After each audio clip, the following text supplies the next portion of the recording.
Welcome back to The Vine. Well, long-term care is expensive, but you don't have to go broke trying to get the care or what you need for your loved one, their needs. And this morning, certified elder law attorney and founder of the Elrod Firm, Justin Elrod, is here to tell us more. Good to have you here. Great to be here. Yeah. Thank you. So let's talk about this. How do we avoid overspending when it comes to this type of care? Well, I mean, it all comes down to having a plan. You know, everyone that we meet, their situation is different, but in every single case, planning ahead, talking with professionals, getting things organized is better than simply just paying out of pocket till you're out of money. Yeah. So tell me, you know, what do you tell people when they meet with you about how to pay for this type of care? Yeah, you know, there's two paths to planning it. For some folks, they're way ahead of the game. They have at least 5 years to plan. And for those folks, there are certain kinds of trusts that we might set up for a family. The run-of-the-mill standard revocable trust doesn't work if your biggest concern is long-term care, but there are trusts that do. But the biggest fear is when you didn't plan way out in advance. And then our message, I mean, we're just trying to tell everybody there are still things that you can do, even if it's last minute. Yeah. Even if you're already in long-term care and you just all of a sudden realize, maybe I should talk to someone. There are things we can do even last minute to protect and preserve the home and a lot of assets. It seems like we are just really bad about putting these things off. Folks are, because it's not something you want to talk about. It's not something you want to think about.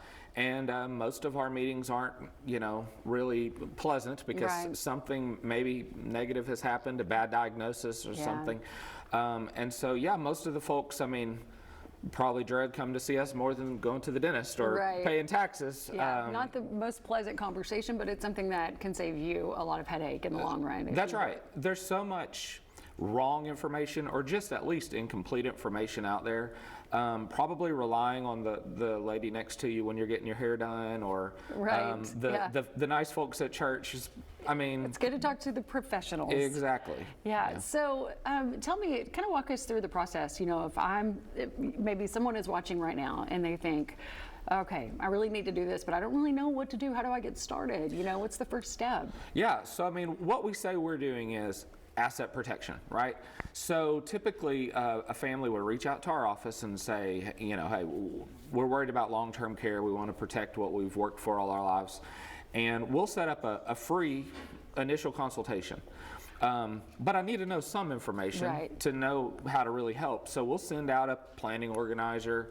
I don't need every detail. So you walk through every single step. Exactly. We walk through, we walk through the types of long-term care that might be available, and then we look at the income, we look at the assets, and we look at the benefits that might be available. Right, and there are options. Absolutely. So yeah, listen, you need to make a call, set up that appointment, go through that process and find out what works best for you. And how do people get a hold of you? I'm looking and it's up on the screen right now. There's a phone number and a website. Yeah, our website has a form where you can just ask for a meeting. We'll reach out and get something set up, but a lot of folks just call our office and we have staff ready to help. All right, well, thank you for being here. Appreciate the information. Happy to do it. Thank you so much.